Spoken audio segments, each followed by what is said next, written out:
대화의 문은 언제나 활짝 열려 있습니다. 미래통합당의 빠른 결단을 기대합니다. 마음만 먹으면 하루만 해도 10,000가지 실마리가 생기는 법입니다.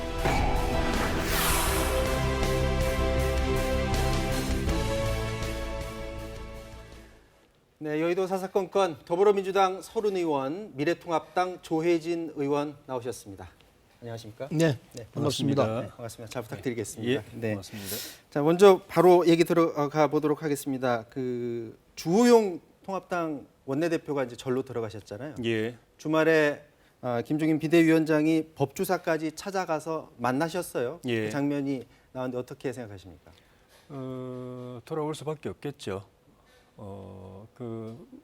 김종인 원내대표가 거기까지 내려가서 종용을 한 것도 돌아와서 민주당에 대해서는 유감이 많겠지만 국민 보고 정치를 하자고 한 그 말이 이제 옳은 말이고 또 지금 이번 주 안에 민주당이 주도해서 이제 박병석 의장이 아마도 원구성을 마칠 것 같은데 마치고 나면 들어갈 수밖에 없습니다. 우리로서도. 네, 네. 다만 이제 고민되는 것은 민주당이 야당을 배제하고 이번에 원구성할 때만이 아니라 그 이후에 법안이라든가 예산이라든가 각종 현안 처리할 때에도 계속 이어서 야당을 배제하고 176석의 의석 숫자만을 가지고 이제 일방 통행식의 국회 운영을 할 텐데 그럴 때 우리 야당이 어떻게 우리를 찍어준 41%뿐만이 아니라 전체 국민을 대표해서 대변해서 야당으로서 기능을 제대로 할 수 있을 것인가. 손발은 다 잘린 상태인데 네. 어떻게 할 수 있을 것인가.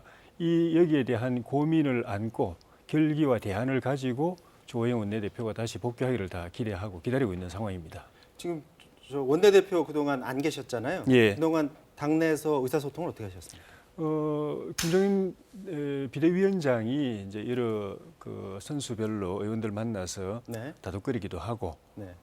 또 의견 수렴도 하고 주 원내대표 돌아오면은 18석 전체를 민주당이 가져가는 그런 국회가 펼쳐질 가능성도 있는데 네. 그렇게 되더라도 너무 아쉬워하지 마라.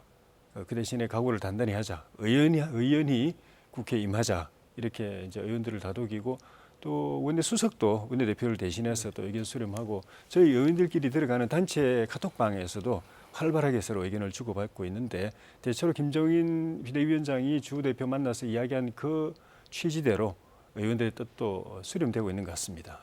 네, 이제 이번 주 내로 돌아올 가능성이 높으시니까 그러면 예. 좀 더 논의가 활발해질 것 같습니다. 예. 지금 서른 의원님, 그 박병석 국회의장도 그러시고 김태년 원내대표도 그러시고 연락을 하셨는데 절에서 전화를 안 받으셨다고 해요. 그렇다면 막후에서 어떤 협상은 없었다고 봐야겠죠. 아니요, 여러 차례 전화도 했고 해서 우리 대표가 전화했는데 안 받았고요. 네. 그래서 김영진 수석 부대표가 불령사로 찾아갔습니다. 그런데 뭐 이 딴 절로 가고 없어가지고 결국 못 만났는데 직접 가서 만나고자 해서도 안 됐습니다. 근데 이 조혜진 의원 말씀을 들어보니까 정말로 이건 게 7석, 나머지 7석, 11석은 우리가 하도록 돼 있고 나머지 7석을 다 포기하겠다고 하는 이런 결심이 굳어진 것 같은데 안타깝네요. 같이 논의를 해서 결정을 했으면은 그대로 해야 되는데 위원총회에서 이 미래통합당 위원총회에서 이제 거부되면서 오늘 이런 사태가 벌어졌는데 이게 이제 주호영 원내대표 입장에서는 양쪽에 다 불만이 있을 거예요. 미래통합당 쪽에도 불만이 있고 우리 당에도 불만이 있고 그래서 지금 자리 못 지키겠다 해서 절로 다니고 계신 것 같은데 그럴 게 아니고 빨리 오셔서 금주 내로가 아니고 내일이라 당장 오셔가지고 이 상황에 대해서 풀려는 자세를 하는 것이 그게 국민에 대한 도리 아닐까. 네. 저는 그렇게 생각합니다. 그러니까 민주당에서도 주호영 원내대표와 대화하기 위해서 그동안 노력은 하셨던 건 일단 맞는 것 같고요. 그러면 저희 KBS가 주호영 원내대표하고 전화 통화를 어제 또 했어요. 했더니 상임위원장 자리 미래통합당에 제시한 거 단 한 자리도 받지 않겠다 이 얘기를 하셨거든요. 근데 전화 통화했던 그 시점이 김종인 비대위원장 만나 다음이거든요. 그렇다면은 미래통합당 내에서 어느 정도 의견 조율이 있었다고 보여지십니까? 그런 것 같아요. 뭐 정확히는 만나보지는 못했으니까 모르겠는데 방금 조혜진 의원 말씀을 들어보더라도 미래통합당은 이 모든 상임위원장을 우리 민주당이 가져가라 이런 입장인 것 같은데 어쩌면 그게 원칙상 맞는지도 모르겠습니다. 네. 지금까지 했던 부분이 이게 이제 상황에 따라 가지고 서로 소위 말해서 나눠묻기식으로 이렇게 했던 거고 이제 책임 정치를 구현하자는 입장에서는 가반수가 넘는 원내 제1당이 책임을 지고 국정을 이끌어 가라. 그래서 위원장을 다 차지해라 미국처럼 그런 전략으로 돌아가는 것 같은데 그건 그것대로 또 훌륭한 전략이 될 수 있다 생각합니다. 이를테면은 못했을 때는 전적으로 이거는 야당과 정부의 책임이다 이렇게 몰아칠 수 있는 상황이 있기 때문에 조금 어시시합니다만은 결정을 그렇게 했다면은 우리 당에서도 그걸 뭐 받아들일 수밖에 없지 않겠나 이런 생각도 합니다. 그러나 아직 주호영 대표가 구체적으로 우리에게 통보한 사실이 없기 때문에 네. 만나서 대화를 하고 우리는 이번 주가 아마 맥시멈일 거라 생각합니다. 기다릴 수 있는. 네. 금요일. 예, 안 된다 생각하고 그 이전에 올라오신다면은 만나서 본인의 의사를 확인을 하고 그리고 그 내용대로 뭐 국정이 운영되면 또 그건 그대로 될 수 있다고 생각을 합니다. 안타깝지만 할 수 없이 진행되는 거 아닌가 생각합니다. 지금 그 미래통합당 내에서 의원님들 생각들이 다 다르신 것 같은데 이번에 주호영 원내대표가 말하신 것처럼 한석도 받지 않겠다라는 게 주도적인 생각인가요? 아니면 아주 다양한 생각들이 다 분포되어 있습니까? 다수의 생각입니다. 다수의 생각이요? 예, 주호영 원내대표가 사퇴하던 그날이었던 것 같은데 그날인가 그전날인가 의원총회에서도 네. 여당을 견제하기 위해서도 7석 위원장을 우리가 운영하는 것이 유익하다는 의견이 한 분, 두 분 정도가 있었는데 바로 이제 나머지 분들이 나오셔서 네. 민주당이 의석을 어느 상임위거나 간에 3분의 1을 장악을 하고 우리 야당 상임위원장을 사실상 포위한 상태에서 원내 그러니까 상임위 그 회의가 진행이 되고 그리고 여당이 통과시키려고 하는 법안이나 예산이나 이런 안건을 우리 당 상임위원장이 막으려고 하면 바로 표결하자고 할 것이고 또 사회를 거부하면 사회권을 박탈해가지고 여당 간사가 사회봉을 쥐고 통과시킬 것이고 그런 일이 이제 쭉 진행이 될 텐데 그럴 때 우리 상임위원장이 무슨 견제 기능을 할 수 있는 것인가? 네. 오히려 그 자리에 있는 것이 바늘방석이 될 거다. 우리 당이 반대하고 있는데 여당이 막 통과시키는 걸 우리 당 위원장이 방망이를 두드리면 그건 공범이 되는 것이고 그렇다고 거절하고 있다가 밀려나면 사회권 박탈당하고 밀려나면 그것도 무능하거나 또 무책임하게 보일 것이고 그래서 견제 기능도 사실 별로 없다. 오히려 그 자리에 앉아서 여당의 문제 있는 법안이나 각종 안건들을 통과시키는 것이 그게 고역일 거다. 이런 의견들이 다수였어요. 그러면서 이제 그렇게 정리가 됐고 또 하나는 과거에 민주당이 야당일 때도 마찬가지였지만은 그 전례대로 하면은 7석은 우리 당이 당연히 맡아야 될 것인데 민주당이 처음부터 법사위원장 우리가 가져간다. 나머지 것도 여차하면 18석 위원장을 다 가져갈 수도 있다. 그건 당신들 하게 달렸다. 이런 식으로 엄포를 하고 마치 협조해주면 7석을 시에 베풀듯이 주는 것처럼 나오는 것에 대해서 자존심이 확 상해버린 거죠. 우리가 무슨 그런 굴욕적인 일을 우리 걸 우리가 맞는 건데도 마치 민주당의 동의를 받아서 시혜를 받아서 얻는 것처럼 모양이 가는 것에 대해서 야당으로서 최소한의 자존심까지 무너뜨리는 그런 처사로 봤기 때문에 안 받겠다 이렇게 돼버린 거죠. 지금 저희 준비한 그래픽 아까 한번 나갔었는데 그 영상 다시 한번 잠깐만 띄워줘 보실래요? 상임위원장, 네. 지금 여기에서 지금 제일 왼쪽 위에 법제사법위원장 지금 이 자리가 지금 핵심인데 한간에 알려져 있기로는 미래통합당에서는 이미 선출된 법제사법위원장 저 자리가 지금 제일 중요하기 때문에 이것만 다시 원래대로 되돌려 놓는다면 언제든지 논의할 준비가 돼 있다. 이렇게 알려져 있거든요. 그렇다면 지금 논의하는 것들 나머지 다 가져가라는 것도 다시 역으로 말하면 법제사법위원장 저 자리 다시 달라. 이거 지금 요구하시는 거 아닌가요? 예, 충분히 그렇게 이해하셔도 크게 틀리지 않을 겁니다.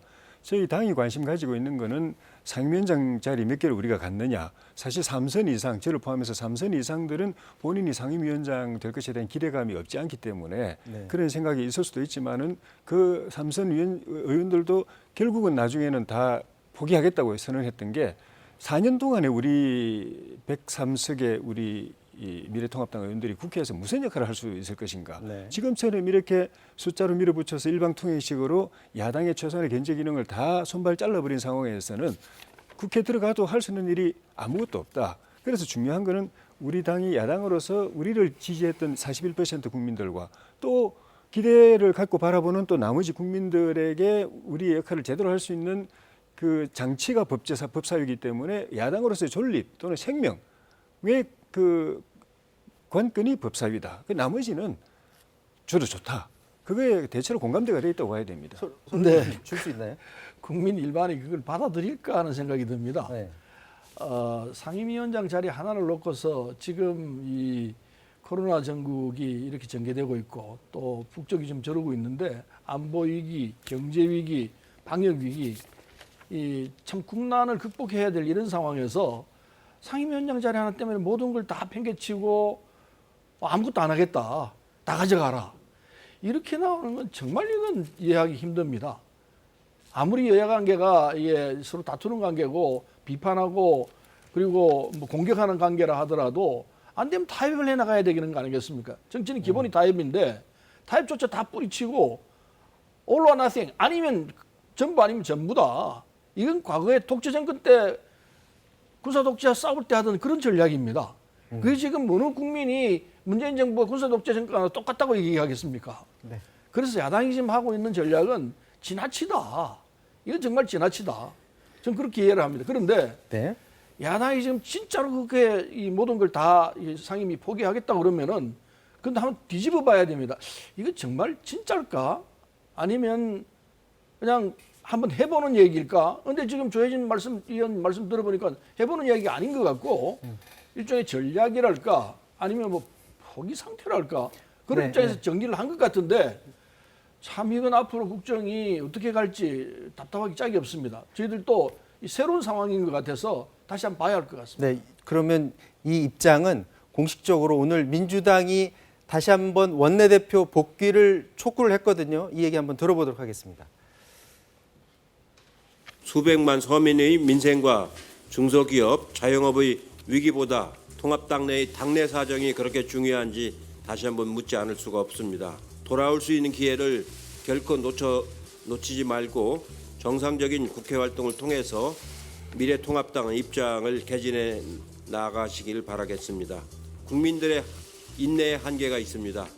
이번 주에는 무슨 일이 있어도 상임위 구성을 끝내고 다음 주에는 3차 추경을 의결해야 합니다. 이건 협상이 아닙니다. 양보할 일이 아닙니다. 통합당은 이 점을 분명히 인식을 해야 합니다. 자, 어제 주호영 원내대표와 만난 김종인 위원장에게 주 원내대표의 복귀에 대해서 이제 물어봤습니다. 국회죠. 주호영 원내대표 언제 온다 구체적으로 언급한 게 있을까요? 본인이 뭐 금주 안에 온다고 해서 얘기하는 거예요. 금주 안에 오겠지 뭐. 자, 그리고 이번 주 안에는 주 원내대표가 돌아오실 것 같은데 방금 전에 말씀하시긴 하셨습니다만 18석 위원장 그냥 다 가져가 버리는 건가? 이건 아니지 않나요? 저도 아니라고 생각합니다. 그렇게 하는 것보다는 원래 합의한 대로 11석은 우리가 가져가고 7석은 미래통합당이 가져가는 합리적 배분을 하는 것이 맞다고 생각하는데 네. 그 법사위원장은 그러면 왜 이게 이렇게 다툼이 있느냐? 지금 아까 말씀드린 대로 세 가지 국난이 함께 겹치고 있는 이 상황에서 법사위원장 안에 더한 위치가 있다 하더라도 합의해서 그냥 정리를 하고 이 난국에 대처를 하는 것이 기본적인 자세라고 생각합니다. 그러면은 여당이 그럼 책임지고 해봐라. 이렇게 야당이 얘기를 하는 것이 옳지. 굳이 그 자리 아니면 우리는 절대적으로 아무것도 못하겠다. 이렇게 나오는 것은 이해하기 쉽지 않습니다. 네, 네. 자, 그 주호영 원내대표 어제 한 언론하고 인터뷰를 했는데 문재인 대통령에 대해서도 이렇게 말을 했다고 합니다. 수락석출, 물이 빠지면 돌이 드러난다. 대통령의 잘못이 돌이면 지지율이 물이다. 물에 가려져 있다. 문재인 대통령은 참 이상한 사람, 외계에서 온 사람 같다. 라고 하면서 문재인 대통령을 외계인으로까지 지금 표현을 했습니다. 지금 국회에서 민주당이 하는 일을 대통령이 악역을 민주당한테 맡겼다. 혹시 이렇게 보시나요? 그런 측면이 있죠. 민주당이 이번 이제 그 국회 원구성 과정에서도 사실 그 민주당 지도부도 선언을 했지만은 과거는 잊어라 그러고 있거든요. 과거의 관행이고 뭐고 다 잊어라. 우리는 새로운 국회판을 만들고 있는 중이다. 새로운 판을 짜고 있는 중이다. 네. 과거의 야당을 존중하고 야당에게 또 배분을 해주고 또 법사위 위원장을 맡아서 법안 처리에 최소한의 견제 장치를 마련해 주던 거 그거 다 옛날 일이다. 우리가 지금 구상하는 21대 국회는 여러분이 아마 처음 보는 국회일 거다라는 걸 이제 선언을 하고 그런 식으로 이제 밀어붙이고 있는 중입니다. 이것부터 해서 지난번 20대 국회 말미에 있었던 그 공수처법, 선거법, 뭐 검경수사권조정법 이런 거 통과시키면서 온갖 편법과 꼼수가 난무했는데 그것도 국회에서 처음 등장했던 것입니다. 쪼개기 임시여부터 해가지고 뭐 편법적인 사보임이라든가 법안을 제출하는데 팩스로 보낸다든가 근데 그거를 문재인 대통령이 그렇게 하라고 말한 건 아니잖아요. 그건 없는데 한 번도 본 적이 없는데 문제는 여기에 대한 이런 편법 꼼수 일방통행 독단적인 그 국회 운영이 국민들에게 심각하게 그 심각성이 덜 받아들여지는 데는 법여권의 얼굴인 문재인 대통령의 역설적이지만 문재인 대통령의 이미지 어쨌든 간에 좀 부드럽고 뭐 신사적이고 좀 선량해 보이고 선의가 있어 보이고 한 이미지가 그걸 상쇄하는 효과가 있다.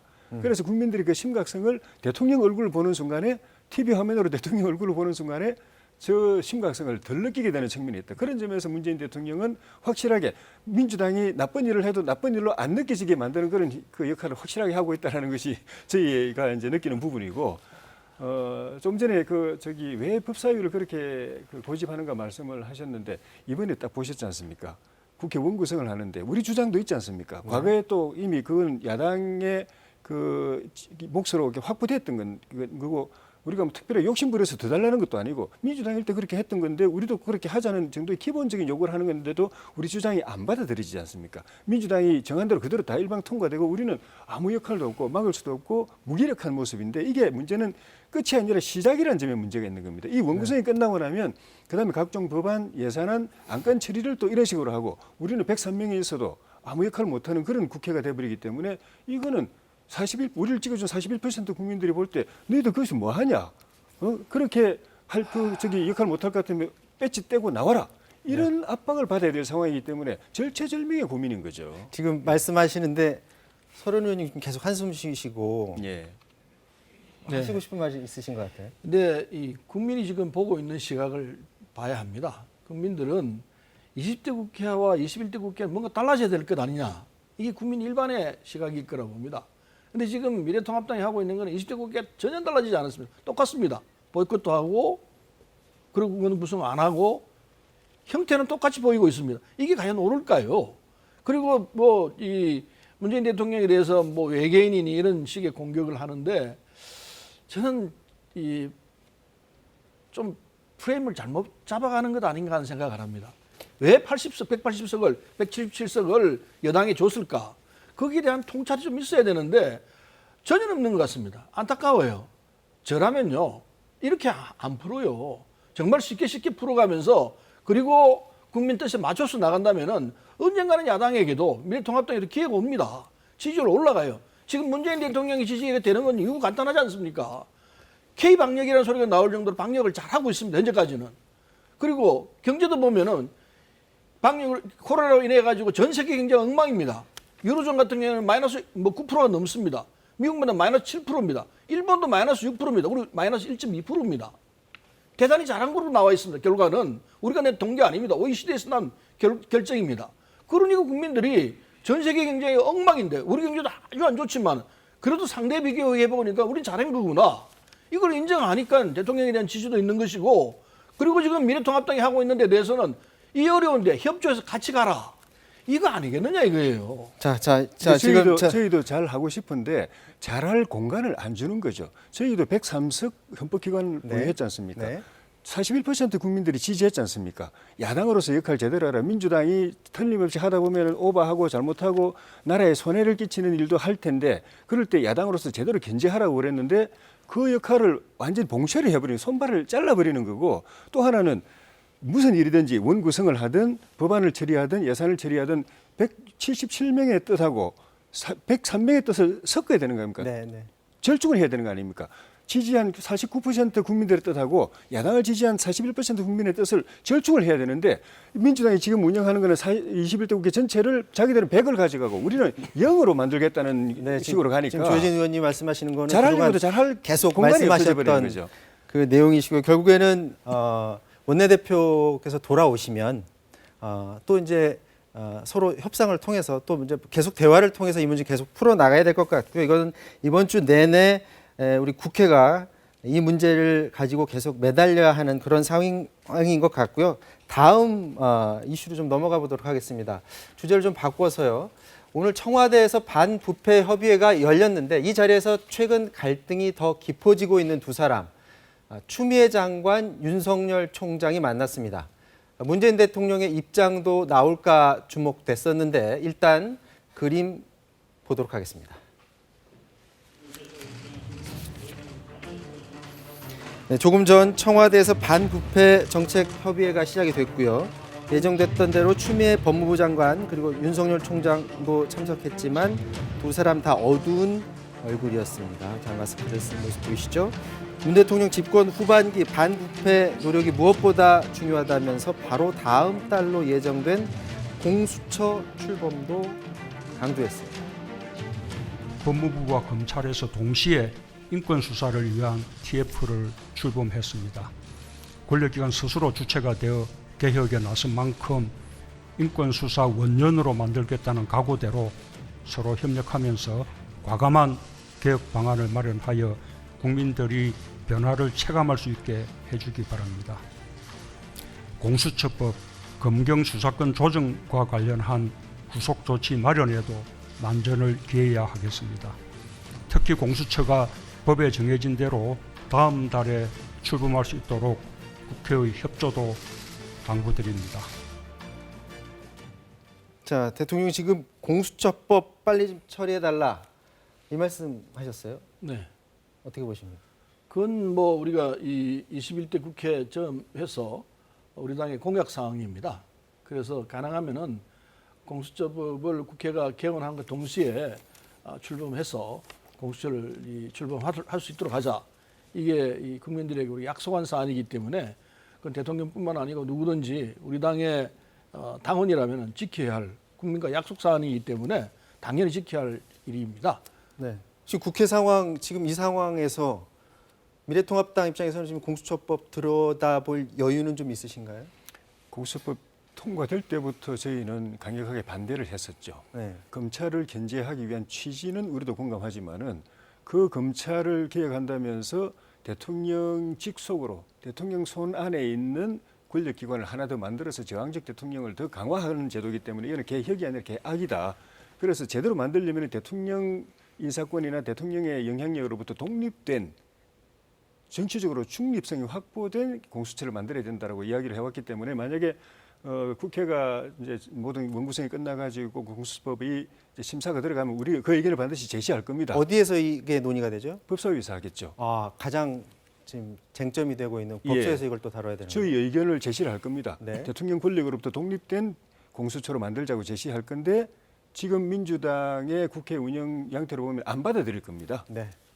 우리가 주장하는 건 입만 아픈 거고 민주당 안대로 그냥 숫자로 또 통과시킬 것입니다. 그 대통령께서 공수처고 추경이고 국회 빨리 해달라고 부탁하실 필요도 없습니다. 저것도 사실은 입에 발리는 소리입니다. 왜냐하면 민주당이 예정된 그 시기 안에 다 통과시킬 건데 네. 우리는 그걸 우리 의견을 집어넣기 위해서 좀 협상하자, 심사하자 해도 심사할 기회도 없을 텐데.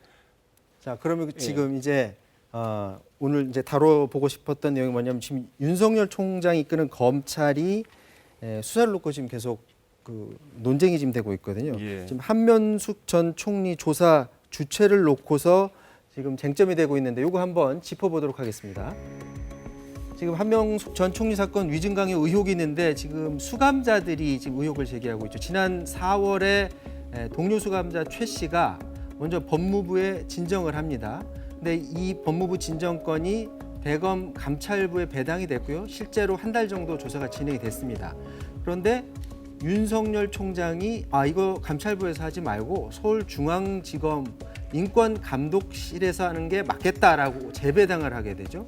그리고 이후에 대검감찰부에서 조사 결과를 최종 보고하게 되는데 지금 이 사람 말고 또 다른 동료 수감자 한 씨가 있습니다. 지금 수감 중인 사람인데 서울중앙지검에서 교도소 방문해서 조사를 하겠다 이렇게 통지를 했습니다. 그런데 이 한 씨가 이 수감자가 나는 서울중앙지검에서 조사받을 수 없다. 중립적인 조사가 이루어지지 않을 거다. 그렇기 때문에 나는 대검 감찰부의 감찰에 하겠다 이런 말을 했고요.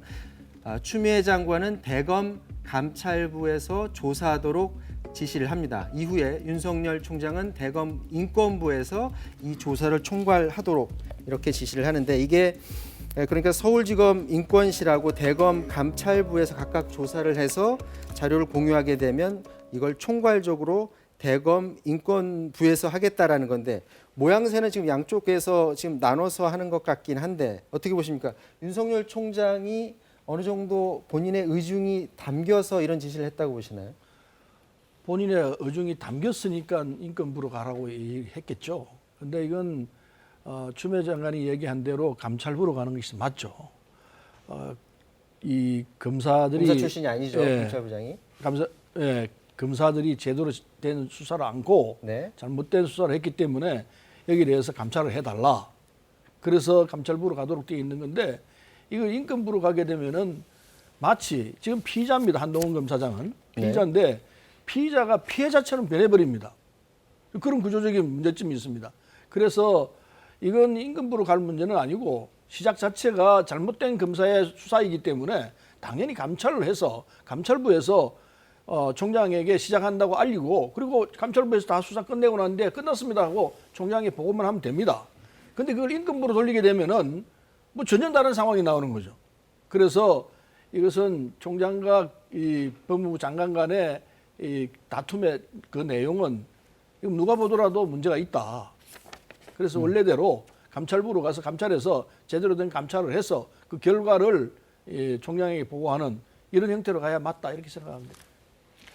뭐 논란이 있을 수 있지만은 제가 볼 때는 검찰 입장이 조금 더 타당성이 있지 않나 싶어요. 이거는 이제 재소자의 진정으로부터 출발을 한 건데, 네.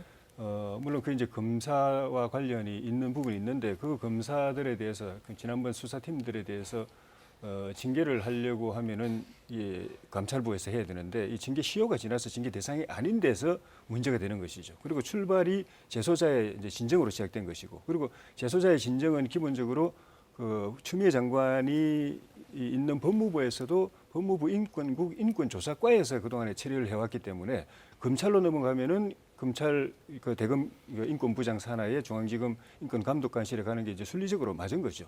그리고 거기다가 이렇게 그 검찰 법무부 장관이 이 사건에 대해서 그 법무부 감찰 규정에 보면은 설령 감찰을 한다고 하더라도 검찰 직원에 대해서 감찰을 한다고 하더라도 검찰에서 자체적으로 먼저 하고 그다음에 그 내용에 대해서 문제가 있으면 법무부가 하도록 돼 있는데 법무부 장관이 먼저 개입해가지고 대검에서 해라, 감찰부에서 해라 이렇게 한 것도 그거는 월권이라고 볼 수 있는 소지가 있죠. 그런데 이제 지금 두 가지 이슈가 지금 충돌이 되는데 그럴 경우에는 뭐가 더 중요한가를 살펴보는 게 맞지 않나요? 예를 들어서 이거는 검찰의 수사에 문제가 있었다라고 하면 감찰부로 넘기는 게 맞는 거고 인권 침해적 요소가 크다라고 하면 인권부로 넘기는 게 맞는데 그 두 가지 중에 일반인들이 봤을 때도 검찰 수사에 뭐 문제 있었던 거 아니야? 이렇게 생각하는 사람도 사실 많거든요. 근데 이 사건 이제 조사를 해봐야죠. 인권부에서 먼저 이제 진정을 받았으니까 재소자를 불러가지고 그 사람이 인권 침해를 당했는지 내용을 알아보고 그 과정에서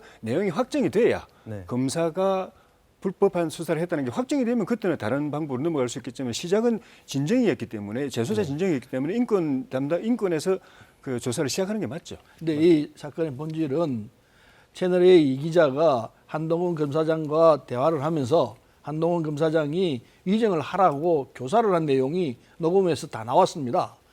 때문에 녹음을 들어보면 이게 감찰로 가야 되는 거나 뻔한 내용인데 이걸 인권부로 간다는 것은 아예 이 녹음 테이프가 안 나왔다면은 말씀하신 대로 인권에서 시작해서 나중에 감찰을 가든지 하는 절차가 있을 수 있습니다. 그러나 녹음 테이프 다 나왔습니다. 내용을 들어보면은 한동훈 검사장과 채널A 기자관의 이 내용은 이건 위정 강요다 이렇게 나오는 건데 그걸 그냥 무시해버리고 당연히 그냥 이 틀로 보면 이거는 인권과 관련이 있는 부분일 거니까 인권으로 배치해라 아닌 거 아니에요? 지금 저기 사실로 가지고 따진다면 당연히 감찰로 가야 되는 거 아닙니까? 서른 의원님이 이 건과 관련해서 윤 총장 책임론에 대해서 한마디 하셨더라고요. 네, 했습니다. 지금 그런데 이 상황에서 사퇴해야 된다고 보시나요? 뭐 사퇴해야 된다고 주장은 안 했습니다. 제가 처해 있는 상황이었다면은 이 사안이 어제 오늘은 이 아닙니다. 네. 이 법무부 장관 취임하면서부터 시작해서 이 검찰총장하고 법무부 장관과 검찰총장 간의 갈등은 몇 개월 됐습니다. 그리고 이제 이 검찰총장의 장모 사건으로 인해가 좀 뜸했습니다만은 다시 문제가 나왔습니다. 그래서 이거는 한 나라의 이 사법행정을 이끌어가는 이 틀 속에서 법무부 장관과 검찰총장이 이런 식으로 갈등을 계속 일으킨다면은 이게 어떻게 되느냐? 막말을 하자면 나라 꼴이 이렇게 되겠느냐? 뭐 정리가 돼야 될 거 아니냐? 그래서 이렇게 나온다면은 제가 검찰총장이었다면은 저는 그냥 사퇴하고 난 잘못한 거 없으니까 알아서 처리하시오 이렇게 했을 거라는 취지입니다. 제가 이 검찰총장도 사퇴하라고 한 것은 사퇴를 나라면 하겠다는 뜻은 그런 취지의 얘기이기 때문에 뭐 내용으로 보면 사퇴해야 한다는 얘기가 비슷하긴 합니다만은 어쨌든 이 사안에서는 이렇게 길게 가서는 안 되는 사안이다. 뭔가 가닥을 잡아야 한다. 이런 취지의 얘기를 했던 거죠. 네, 이 이슈와 관련해서는 계속해서 추미애 장관도 그렇고 윤석열 총장도 그렇고 고심할 거고 이 문제를 어떻게 중립적으로 해야 되는지 그 안을 계속 내는 과정에서 계속 충돌은 계속 날 것 같은 그런 상황입니다. 자, 오늘 소식은 여기서 마치도록 하겠습니다. 지금까지 더불어민주당 서른 의원, 미래통합당 조혜진 의원 함께했습니다. 두 분 고맙습니다. 네, 고맙습니다. 네.